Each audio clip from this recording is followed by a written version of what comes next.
Beleza, tá gravando. Show. Então, eu queria primeiramente dizer boa tarde a todos, me apresentar, como o Flávio já me introduziu, sou vice-presidente do Centro Acadêmico, estamos juntos nesse projeto. E hoje a gente está recebendo aí o ex-prefeito e o ex-candidato de novo, né, o Eduardo Paes.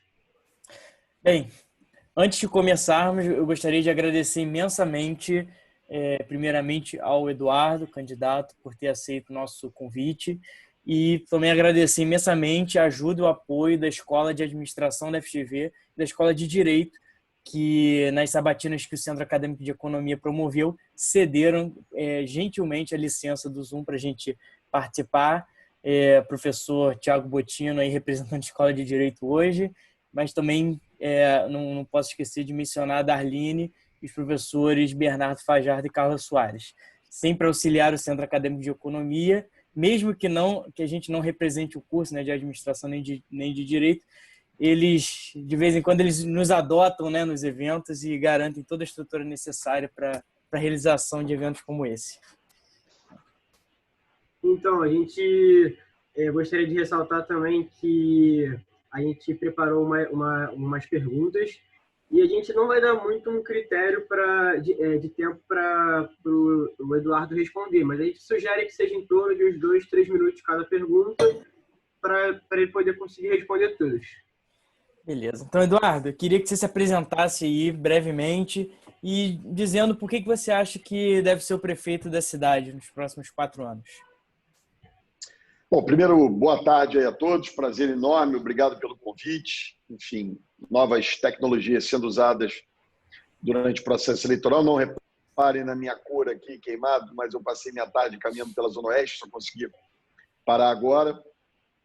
Enfim, eu acho que todos nós que acompanhamos minimamente o Rio, vivemos aqui, enfim, sentimos a cidade, né? Estamos vendo o grau da gravidade, a gravidade da crise que a gente está atravessando, a situação da cidade é muito ruim. Eu tive a honra e o orgulho de ter sido prefeito, né, durante 8 anos, tentei ser governador em 2018, infelizmente uma campanha não bem sucedida, mas é impossível você ficar assistindo a cidade se, enfim, decompondo da maneira que está se decompondo, perdendo investimentos, serviços públicos deixando de ser prestados, a prefeitura literalmente parou de funcionar. Aliás, a prefeitura sempre foi, principalmente na comparação com o governo do estado, uma espécie de boia de salvação do Rio nos momentos mais críticos. Isso deixou de acontecer, né? Nós temos uma mistura hoje, acho que em ambos os campos, né, de incompetência, despreparo, né, e, enfim, um certo ar de farsa, como aconteceu no governo do estado. E eu tenho muito claro que o Rio não pode mais arriscar, não pode brincar com isso, não tem mais condições de eleger um novo Witzel ou um novo Crivella. Eu tenho repetidas vezes dito isso, eu sei que não foi tudo perfeito na minha administração, claro que cometi meus erros, né, mas eu tenho certeza que aqui tem um time de pessoas preparadas, capacitadas, que conhecem a prefeitura, que conhecem a gestão e que têm condições de dar as respostas que a cidade precisa para que o Rio volte a dar certo. Então, por isso que eu me candidato a prefeito, por isso que eu peço o voto das pessoas. Tudo bem. Então, a gente viu recentemente que o Rio está, e ao longo do tempo, está sofrendo com problema de alagamento e deslizes, e como ocorreu com a queda da ciclovia ali, da ciclovia Tim Maia. A gente queria saber um pouco mais qual é o seu planejamento de melhorias em relação sobre a infraestrutura da cidade para evitar problemas como esses. Cara, assim, a pergunta é muito ampla, né? Primeiro, acho que a ciclovia da Niemeyer não tem muita relação com deslizamentos e alagamentos, né? Quer dizer, então eu vou separar as coisas. A ciclovia da Niemeyer foi um erro, do ponto de vista de engenharia.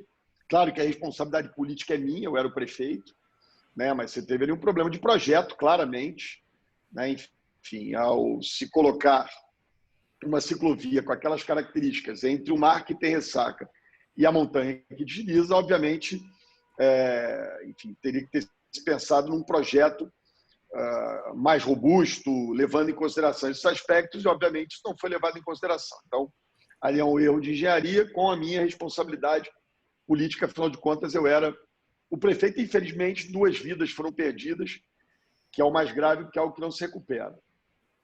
Em relação à questão de deslizamentos e alagamentos na cidade, né, a gente buscou, eu busquei nos meus 8 anos de governo, né, e acho que esse é um tema que eu vou precisar repetir. No caso dos deslizamentos, a gente fez um levantamento aerofotogramétrico detalhado de todas as favelas, comunidades existentes no maciço da Tijuca. Maciço da Pedra Branca a gente não conseguiu fazer esse levantamento aerofotogramétrico, portanto, é uma tarefa para um eventual próximo governo, e onde a gente identificou quais eram as áreas dessas favelas, né, em que você, mesmo que fizesse intervenções de geotecnia, você não conseguiria resolver o problema. Então, é o considerado alto risco. Tem um alto, médio e baixo risco. Implantamos, a partir desse levantamento aerofotogramétrico, um conjunto de iniciativas, criamos um radar, pluviômetros, um protocolo de ações com sirene tocando, inclusive, a partir do centro de operações, caso você tivesse grandes chuvas, e fizemos o reassentamento de muitas famílias em áreas de alto risco, o que gerou, obviamente, críticas contundentes de certos setores da sociedade, né? Mas eram ações necessárias. Ao mesmo tempo, fazer um conjunto importante de intervenções de geotecnia que não podem parar nunca, né? Elas têm que sempre ser feitas no Rio de Janeiro, dadas as características da cidade. Em relação a alagamentos, né, a gente tem uma experiência super bem sucedida, que é a experiência chama de Praça da Bandeira, mas na verdade é ali a bacia do Rio Maracanã e do Rio Joana, com a construção dos piscinões, o desvio do rio. A macrodrenagem da Baixada de Jacarepaguá foi feita, mas ainda existem pontos importantes. A Avenida Brasil está sendo solucionada com a Transbrasil, quando ela terminar, e você tem algumas áreas na cidade, principalmente, né, pontos estruturais mais na Zona Oeste. Mas você tem áreas, o Catete é um problema, quer dizer, você tem áreas que intervenções físicas de infraestrutura são necessárias para melhorar isso. Eu acho então, que é um misto, levantamento aerofotogramétrico, medidas que eu chamaria de resiliência, no sentido de evitar mortes das pessoas, né? Enfim, ter plano de contingência para alguns desses casos, e investimentos em infraestrutura. E, obviamente, qualificar cada vez mais as nossas obras de engenharia para que não se repitam tragédias como a da ciclovia da Niemeyer.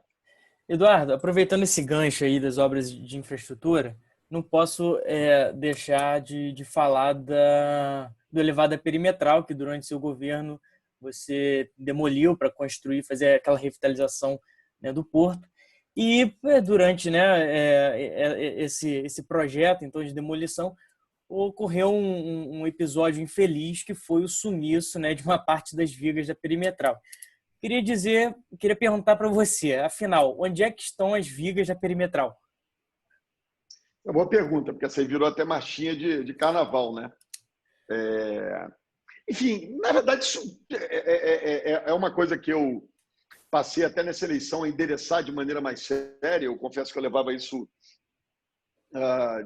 até como uma piada, porque quando se conhece a história, ela chega a ser ridícula, né?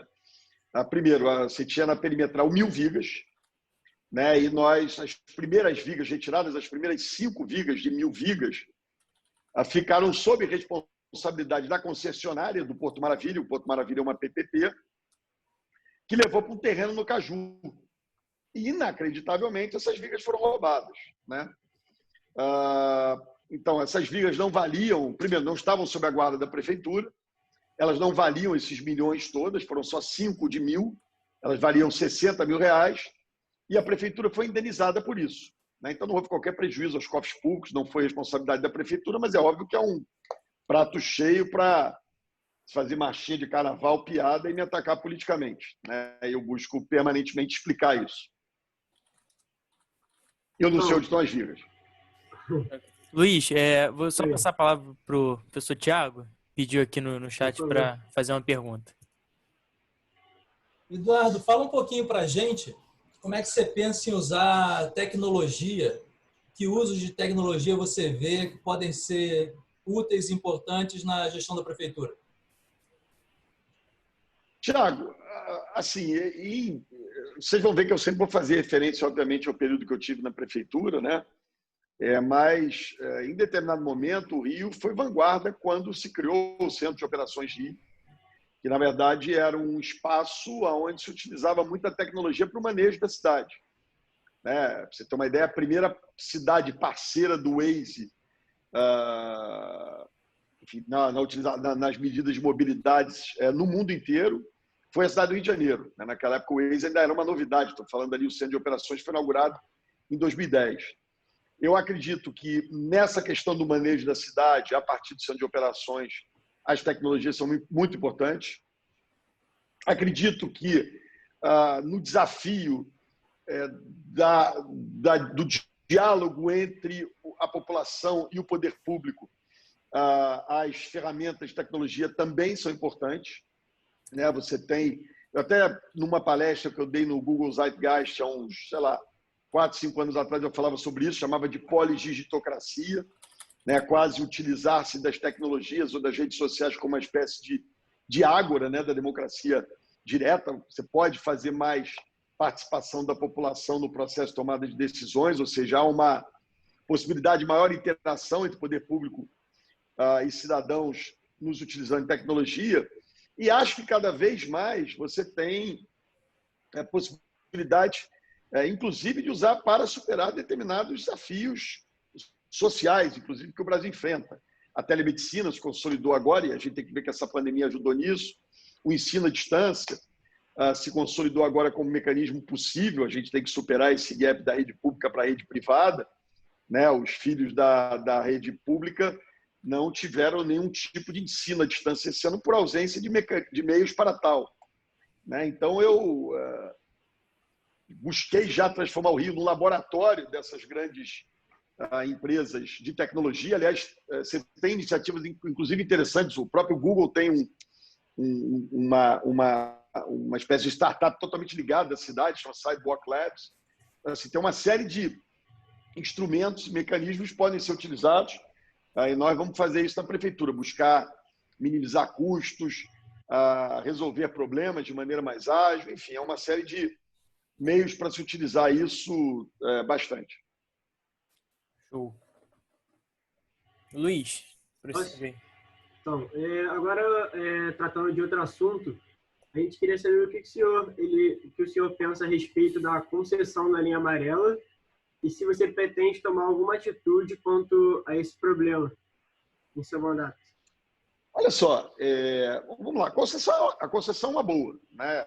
Não vejo problema em você ter concessão na cidade. Aliás, a linha amarela foi, no governo do César Maia, a primeira concessão pedagiada em área urbana do Brasil. Eu fiz a segunda, que foi a Transolímpica. Né? Então, a concessão é uma boa coisa. O que você tem ali, de fato, era um desequilíbrio econômico-financeiro no contrato. A linha amarela, você tinha um volume de veículos passando ali, que fez com que desequilibrasse a favor da concessionária.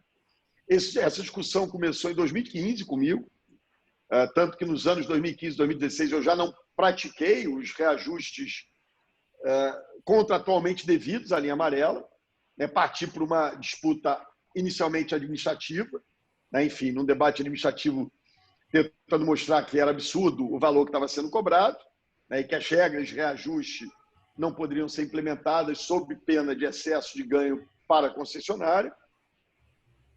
Então, nos meus 2 últimos anos de governo, não teve nem reajuste.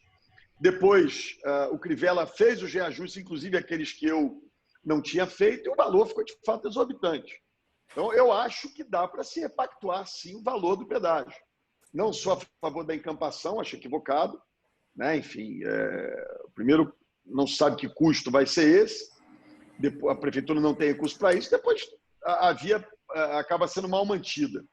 Agora, acho, sim, que está no bom momento de repactuar com a concessionária o valor do pedágio. O valor do pedágio está excessivo e acho que foi apesar dos meios utilizados pelo Crivella não terem sido adequados, foi uma vitória dele.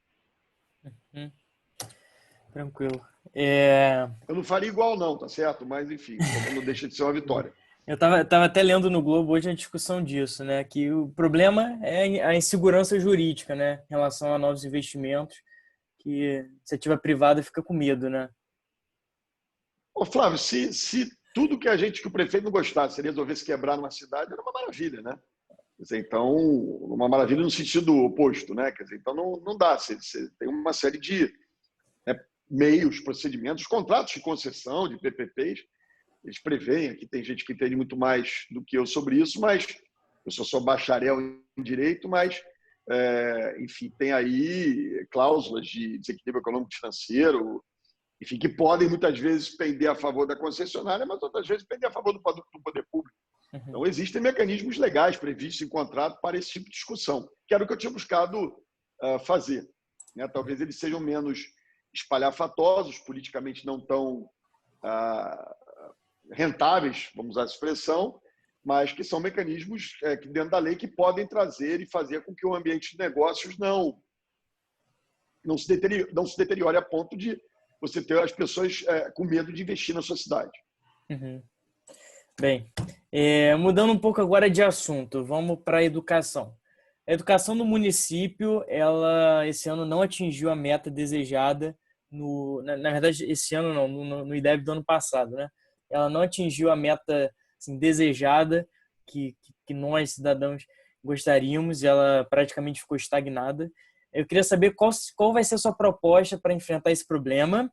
E um outro problema que eu acho que vai ser um grande desafio para o próximo prefeito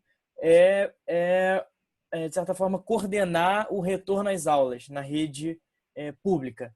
Inclusive, nos jornais, eu estava até lendo o Globo essa semana, mostrando que a defasagem do aluno da escola pública em relação à particular está catastrófica. Então, acho que isso vai ser um desafio, né, para a próxima gestão. Eu queria, então, essas duas perguntas. A primeira pergunta, proposta para enfrentar esse problema da estagnação do IDEB e em relação ao retorno às aulas por causa da pandemia.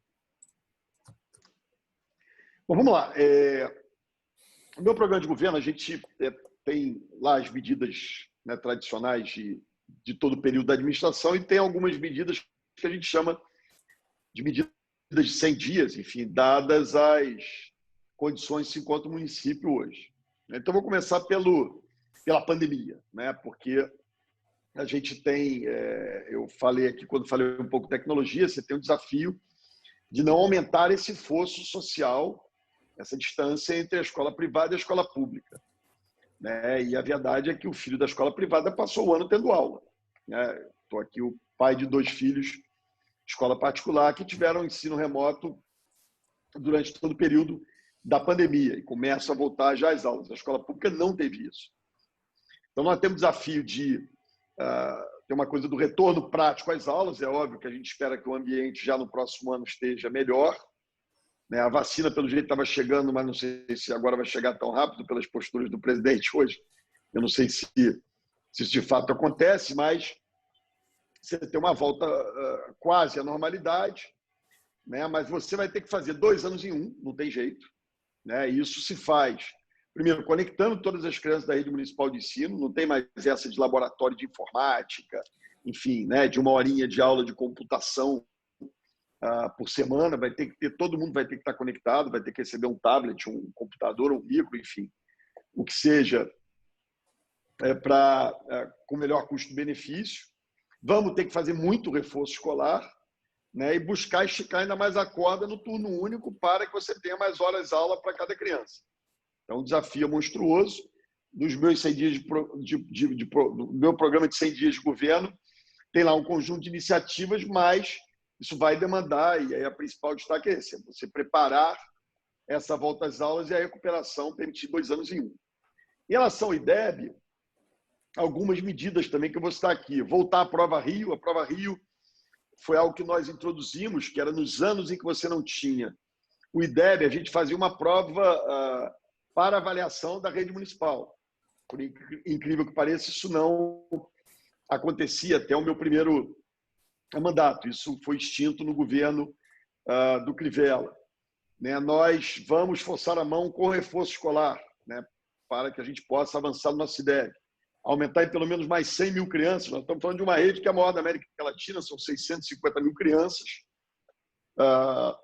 Dessas 650 mil, 240, 230 estudam já em turno único. Turno único não é o tempo integral do Brizola, é parecido, vamos chamar aqui de horário americano, 7 horas aula dia.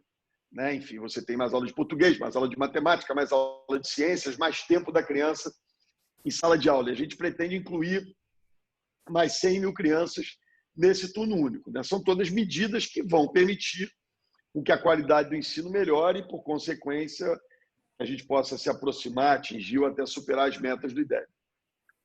Perfeito. Luiz, vai fazer a próxima?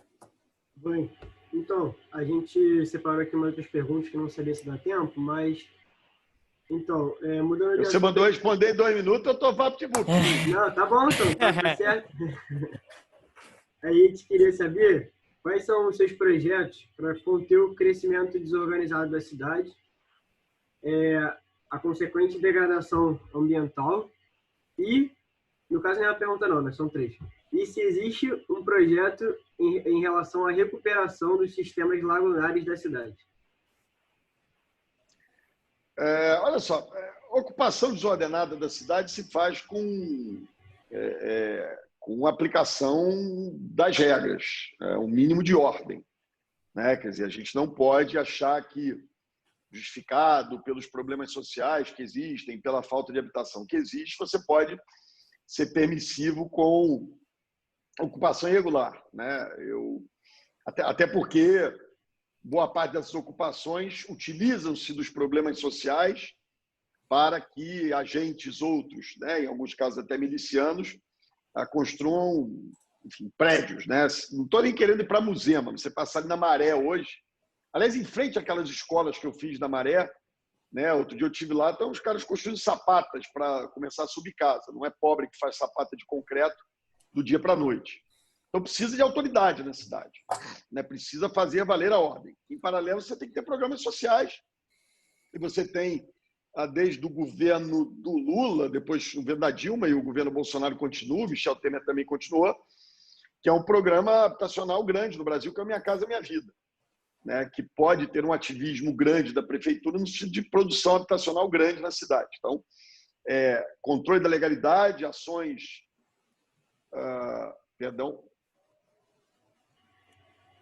Perdão, aqui entrou aqui uma outra ligação aqui. Mas ações efetivas de controle da legalidade e, em paralelo, uma política habitacional se utilizando da política nacional, que é o Minha Casa Minha Vida. Uhum.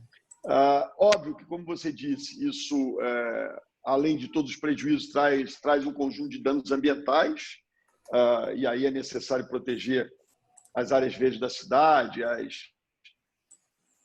Mil perdões, gente. Mil perdões aqui que eu esqueci de desligar aqui o telefone. Agora eu também não sei como é que desliga e fica algumas pessoas ligando. Mas então você tem essa necessidade de proteção ambiental, corpos hídricos, a vegetação ciliar sendo destruída, a imagem de rios e canais, enfim, a ocupação das nossas encostas e todos os problemas que a gente conhece. Então, isso precisa de autoridade pública fazendo alguma coisa. Em relação ao sistema lagunar, o nosso sistema lagunar deteriorado é o sistema lagunar da Baixada de Jacarepaguá. Né? Ali as lagoas Camorim, Tijuca e Lagoa de Jacarepaguá. E tem um problema grave. Falta esgoto ali. Né? Essa é a grande questão. Claro que tem um assoreamento, claro que tem ali uma coisa de ocupação irregular nas margens, mas enquanto estiver saindo cocô ali, desculpa a expressão, com a quantidade que sai, é impossível recuperar aquele sistema lagunar. Então, aí você entra nessa agenda do saneamento. Quando eu fui prefeito, eu consegui fazer a concessão de saneamento na P5, que é a zona oeste da cidade, Bangu, Campo Grande, Santa Cruz, Sepetiba, Guaratiba. E eu entendo que o caminho é a concessão de saneamento na Baixada de Jacarepaguá. Enfim, se utilizando ali de uma parceria entre Estado e Prefeitura. Sim. Isso que eu ia perguntar, porque a concessão de esgoto não é da esfera estadual? É da esfera estadual, mas você tem, supostamente, que ter uma conexão entre estados e municípios. Eu consegui um acordo em 2010, 11. O governador era o Sérgio Cabral, eu o prefeito. O Wagner Victor era o presidente da SEDAI. E a gente conseguiu um acordo a duras penas. A SEDAI criou todo tipo de dificuldade. para a concessão, para repassar a responsabilidade do saneamento de esgoto para a Prefeitura. E a água continuou com a SEDAI na Zona Oeste. Você tem uma ideia como é um negócio tão viável, porque o tesouro ali é a água, né? O tesouro que dá mais recursos para e exige menos investimento é a distribuição de água. Para você ter uma ideia, nós fizemos a concessão do esgoto, saímos de 5% de esgoto tratado para hoje perto de 50%, em mais de 10 anos chega aí a 90%, 95%. E a Prefeitura ainda recebeu uma outorga por isso. Aliás, aqui do outro lado da Bahia, você tem um exemplo que é de Niterói, que é um exemplo super bem sucedido de concessão ao setor privado. Eu não estou dizendo, eu, por exemplo, eu mesmo candidato a governador, eu não defendi a privatização da SEDAI. Né? Eu acho que não Posso só dar um há uma adendo necessidade de privatizar a SEDAI. Não, eu só dar um adendo que, falando exatamente o que você comentou, recentemente eu fiz um estudo sobre saneamento básico e esgoto aqui nas cidades do Rio de Janeiro. Exatamente isso. Não que você esteja defendendo a privatização em si, porque também existem algumas cidades que possuem um saneamento com o Estado e que dão certo também. Como também tem empresas privadas que dão certo e que dão errado. Mas o exemplo de Niterói é considerado top 10 do Brasil. E é muito bem estruturado. Você pode, Luiz, você pode ter a SEDAI mantida como empresa pública e ela faz a concessão, né, por bacia hidrográfica, não precisa ser privatizar totalmente a empresa. Não estou aqui, pelo amor de Deus, longe de mim ser antiprivatista, o que puder ser privatizado e houver espaço para isso, eu não tenho a menor dificuldade de fazer isso. Mas eu acho que ela pode permanecer como uma agência pública, enfim, que mude lá o perfil, mas fazendo concessão bacia hidrográfica. Aliás, eu propunha isso como governador. Se você conceder o saneamento e abastecimento de água na zona sul do Rio, o valor da outorga paga São Gonçalo. Se você fizer isso na Baixada de Jacarepaguá, você paga a conta da Baixada. Quer dizer, você tem como fazer um equilíbrio econômico-financeiro dessas operações de concessão, se utilizando de áreas mais valorizadas para suprir as necessidades de áreas menos valorizadas. Agora, o inaceitável é isso, você ter uma cobertura de esgoto tratado que é ridícula no estado do Rio de Janeiro, em toda a região metropolitana. Não tem jeito. A Baía de Guanabara, ela serve a cidade do Rio, a cidade de Niterói, a cidade de Magé, enfim, né, um conjunto de cidades. Quer dizer, não tem como tratar desse tema que não seja de forma coletiva, integrada, e aí o Estado tem o protagonismo. Show. Claro que o prefeito da capital, né, desculpa, Flávio, mas claro que o prefeito da capital tem aí um papel importante nessa coisa da gestão da região metropolitana, enfim, da discussão desses temas, né? Você tem situações esdrúxulas, você está ali, para dar um exemplo aqui, esse fim de semana eu estava fazendo uma caminhada ali, panfletando, pedindo votos na Feira da Pavuna. Quando eu vi, eu já estava em São João de Meriti pedindo voto lá em São João de Meriti, entendeu? Enfim, você passa de uma cidade a outra sem perceber, né? A calçada. Então, assim, é importante essa integração na gestão das coisas da região metropolitana, especialmente temas de saneamento, saúde, mobilidade, são temas super importantes. Show. Prefeito, a taxa de desemprego aumentou muito na cidade. Como você pretende incentivar a retomada do emprego? Existe algum plano de incentivo ao turismo e a retomada de prestação de serviços no geral? Assim, Flávio, o Rio era a capital brasileira com menor taxa de desemprego, historicamente, né? Foi assim no meu governo, foi nos governos anteriores ao meu. O Crivella, nos seus recordes que ele bateu, ele conseguiu fazer com que nós sejamos a cidade brasileira, a capital brasileira, com a maior taxa de desemprego. Nós não saímos da última posição para a 10ª, nós saímos da última para a primeira. É uma inversão completa. Dobrou o número de desempregados na cidade. Aqui foi onde teve o maior número de desempregados, inclusive agora durante a pandemia, óbvio. Tento sempre relativizar os números da pandemia, já que, enfim, essa é uma situação absolutamente anormal. E aí tem um conjunto de coisas. Primeiro, tem uma coisa chamada percepção, né? O Rio tem um problema de percepção grave, o que é ruim, mas é bom também, porque percepção se muda com o mínimo de com o mínimo de competência, né? Quer dizer, as pessoas elas deixam de vir para o Rio, de investir para o Rio, porque elas olham para o Crivella e, desculpa aqui, ninguém se anima. Né? Imagina aqui um certo ar jocoso aqui de debate, o centro parece uma pressão baixa. Né? Parece que ele está com 2x4. Quem é que vai se animar a investir numa cidade que o próprio prefeito parece aquele personagem que fala o tempo todo, ó vida, ó céus, e vai dar errado. Né? Então, o sujeito acaba não investindo na cidade. Então, tem um problema concreto de percepção, tem um problema de identificação clara das nossas vocações, tem as vocações óbvias. Turismo, mas turismo tem a ver com percepção também, óleo e gás é um setor importante. O Rio é a capital do conhecimento, você tem centros de pesquisa importantes, centros universitários importantes. Você tem 50% do mercado de capitais brasileiro está no Rio, a Petrobras está aqui, a Vale está aqui, quer dizer, o setor de seguros é muito forte aqui no Rio. Agora, nós vivemos uma crise de percepção profunda, grave, e que precisa ser mudada. E ela mudada, eu te garanto que a gente vira esse jogo. Show.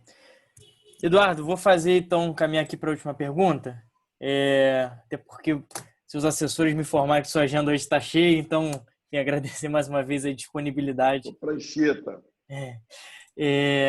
Então, diante da situação caótica da saúde, agravada pela pandemia, quais são os seus projetos para recuperar os hospitais públicos municipais? E o que o senhor pensa a respeito da devolução do Albert Schweitzer e Rocha Faria, que são estaduais, mas estão hoje sob a responsabilidade do município? Olha, sou totalmente contra devolver, são emergências. Eu municipalizei, o Pedro II, o Albert e o Rocha vão permanecer na prefeitura se eu for eleito prefeito. São tarefas da prefeitura. É um absurdo a prefeitura do Rio não ter, na área mais populosa e mais pobre da cidade, nenhum hospital, e passou a ter na minha gestão, eu falo isso com muito orgulho. Nós vamos reequipar as clínicas da família, que era o nosso espaço de atenção básica. Nós tínhamos 4,5 milhões de cariocas na atenção básica na saúde. O Crivella retirou 1.700.000 cariocas, foi para 2.800.000 pessoas. Um absurdo. E voltar a investir na saúde. Tem um problema de gestão, mas tem um problema de recursos. São 6 mil profissionais a menos na saúde pública hoje. Né? Não é à toa, Flávio, que o Rio teve o dobro da taxa de mortalidade de São Paulo na Covid-19. Das cidades do estado do Rio de Janeiro, a nossa foi a maior taxa de mortalidade. Não foi São Gonçalo, não foi Caxias, não foi Nova Iguaçu, não foi Belfort Roxo, não foi São João de Meriti. Foi a cidade do Rio de Janeiro. Então, isso mostra que a saúde se tornou disfuncional, né? Essa rede de saúde se tornou disfuncional e a gente precisa recuperar isso. O frustrante de disputar uma eleição depois do Crivella é que você tem que assumir... Vamos aqui dar um exemplo, né? Eu deixei a cidade, final de 2016, com 70% dos cariocas, 4,5 milhões de cariocas, com atenção básica na saúde, programa de saúde da família. O normal seria, olha, o Crivella, nos 4 anos dele, passou para 80%. Então, agora, se ele dizer, vamos para 85%, 90%, né? Só que a loucura é essa, ele saiu de 70% para 40%, e se tudo der certo, se eu trabalhar muito bem, a gente chega ao que eu consegui ter no final de 2016. É muito frustrante isso, mas esse é o esforço, recuperar uma estrutura de saúde que é grande, que não precisa de novos hospitais, que não precisava de hospital de campanha nenhum. O Rio tem cerca de 1.800 leitos desativados na rede pública, estadual, federal, municipal, e que poderiam ter servido já na pandemia. Então é um grande desafio, mas será a minha prioridade. Saúde, saúde, saúde. Show. Eduardo, queria agradecer aí pela participação. Novamente agradecer a toda a equipe da EBAP, da FGV Direito Rio, que estão apoiando o Centro Acadêmico. Quem quiser certificado de horas complementares, mandem um e-mail que eu coloquei aí no chat. Eduardo, se quiser o seu certificado, você manda também, a gente te dá. Enfim. E aí vou te dar mais... meu diplominha de prefeito de novo. Pedi para o doutor Botino aí me ajudar lá no sistema judicial para poder pegar meu diplomazinho de prefeito. Enfim, vou te dar mais 2, 3 minutos para você fazer um encerramento, uma conclusão das suas propostas. Flávio, olha, agradecer muito aí o convite, a oportunidade, agradecer a todos vocês que assistiram. Eu quero reiterar aqui o que eu disse no início, não dá mais para a gente arriscar, não dá mais para brincar. A gente não pode eleger um novo Crivella, um novo Witzel. De novo, aqui não tem uma pessoa que acertou em tudo. Eu tenho dito uma coisa, o meu melhor governo ainda está por vir, né? Porque eu acho que, obviamente, aqui tem uma pessoa mais experiente, mais madura, que enfim, passou 8 anos na frente da prefeitura e que, tenho certeza, tem condições de colocar essa prefeitura nos eixos de novo.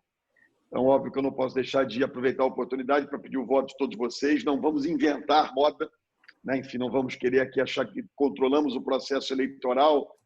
Vota em não sei quem agora, no segundo turno vota, daqui a pouco dá outro Crivella e outro Witzel aí, e a gente passa 4 anos sofrendo. E a incompetência e esses farsantes à la Witzel matam. Matam porque são... porque roubam, matam porque não sabem fazer as coisas como devem ser feitas. Então, eu queria muito pedir esse voto de confiança mais uma vez, que trabalha muito e que, acima de tudo, tem muito amor ao Rio. Obrigado a vocês, bom final de dia aí para vocês. Show. Gente, muito obrigado, viu? Tchau, tchau. Boa tarde a todos. Valeu. Eduardo, boa Abraço. sorte. Tchau, tchau. Valeu, tchau, tchau. Encerra aqui, tá, Luiz? Stop. Tchau, pessoa. Segura aí. Pera aí.